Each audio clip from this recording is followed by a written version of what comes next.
You know what's better than a Lamborghini? A real horse. Got real horsepower. This is more than 1 horsepower. Just like Ferraris, the horse symbol. Off we go. So I took my mom on the trip, going to see the farm. You'll go crazy if you live in a city all the time. Even if you don't have a farm, just go out camping every once in a while, you know. Go back to your roots. Mom, you agree? I agree.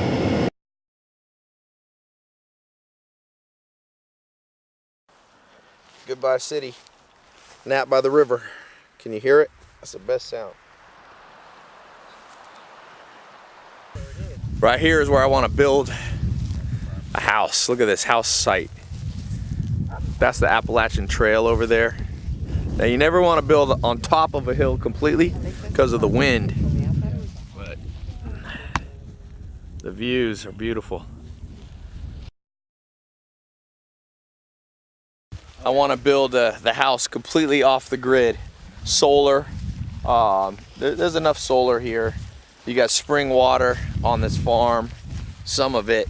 So that way if the world ends, I'll have someplace to go. You got enough woods here. You can heat the house, heat the water. Always look for a few things. Look for land that doesn't have too much rocks, number 1. Number 2, water. Water. Really, not water should be number 1. And then you also want to look for good building sites, somewhat out of the wind. You want to look for soil fertility. I did a soil test on this farm. See that little moss? That means it needs lime, calcium. But it's pretty good soil there. That's what you want. Look at that. See the oak, walnut. That right there, 5-6 years, even 10 years, have amazing wood. People don't realize you have to cut trees down. Not because you're trying to hurt the environment, but because trees get old and die.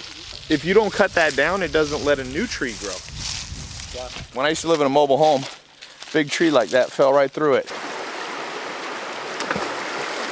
Need a book out here. Actually, no book. Just relax and think. You get your non-GMO corn, you grow it yourself. This field right here, put into non-GMO corn for your chickens, for milk cows, and then you put it back into grass, alfalfa. That GMO stuff, nobody knows what it's gonna do. That's why you wanna eat grass-fed if you can, because maybe there's no problem with GMO, but do you wanna take the risk with your body is the question. You wanna be the FDA's guinea pig. Grow melons down in the bottom here. And then you grow, because melons need the best soil. Usually the best soil is at the bottom of the hill. Non-GMO corn. You got heirloom tomatoes. When I'm done with this farm, it'll have more trees than it started. But some areas here I'll put back into pasture.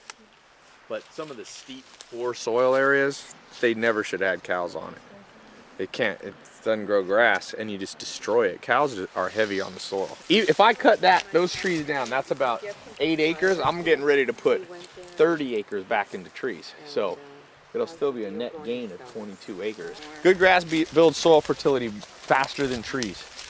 That's why the most fertile places in the world are not under trees. It's the Midwest of the United States. You got to look at the aspects. This is north facing, gets less grass. It also grows cold weather plants. This is a cold weather plant, clover. On the flip side, you'll see more grass.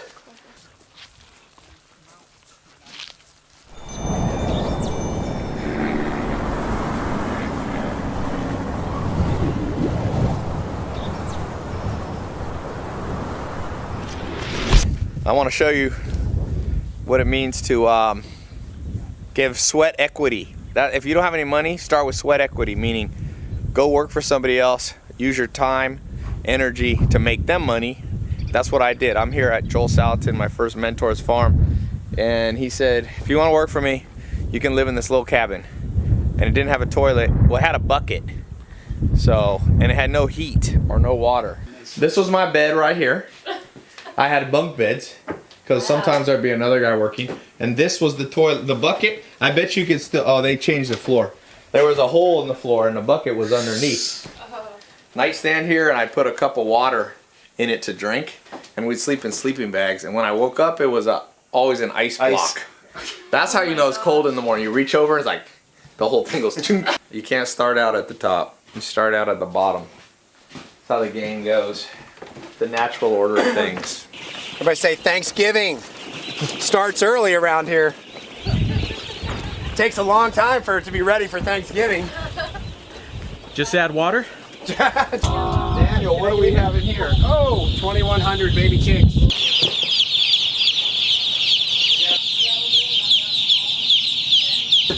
Look at their face. Cow. Kind of cranky all the time. I did soil test. Joel's soil versus his neighbors right over the fence, and Joel's way better. Joel's farm is like almost twice the fertility by using better farm practices.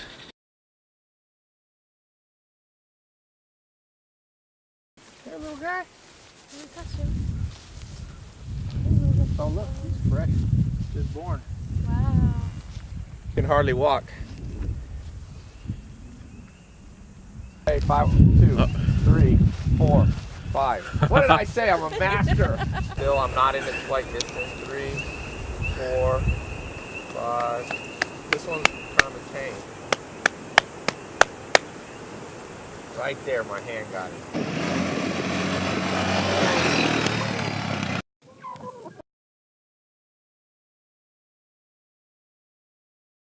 Even a lot of the eggs you see at Whole Foods where it says organic, yes, they might be organic feed, but they're still inside, they're not on grass, they're caged up, so they're not getting to eat bugs and they're not eating grass. Just like a human, if you don't eat any salad, you're not healthy. These chickens are getting fresh salad. They eat the grass, they eat the bugs, they scratch through, they're being a chicken. You want to eat animals that are living the way they were meant to. I used to have to get 100 dozen eggs a day. These are good eggs. Thick calcium. See how thick the shell is? And these are the bright orange eggs. That's what you want. This is all natural oyster shells from the ocean. That's how they get their calcium. So they lay hard eggs. The beef that you eat regularly is from cows that are sitting in a big manure lot eating corn, which is not natural for a cow. The cows here were moved to a different pasture. So rotational grazing. Look how nice that grass is. So the best beef you can eat comes from rotationally grazed cows. They're healthier, less parasites. They're getting better grass fed. I'm working on another brand, cowsonapasture.com. Now the pigs are about to be let out on pasture, but now they're building compost for Joel. Joel calls it Pigerator pork. He puts corn in there and the pigs kind of flip the soil over, the compost over and aerate it for them. They'll be out on pasture soon. It's kind of cool. They love it. And it doesn't smell bad because it's compost. It's not, that looks like it's manure, but it's not. It's compost. All you that are drinking protein powder, whey protein, stuff like that, even egg protein, I'm thinking of doing a pasture-raised egg protein powder. It'll be the best. I'm serious. No one has ever done that before. This is the kind of food you want to eat. Pigs on pasture, cows on pasture, chickens on pasture, not in factories, not on concrete.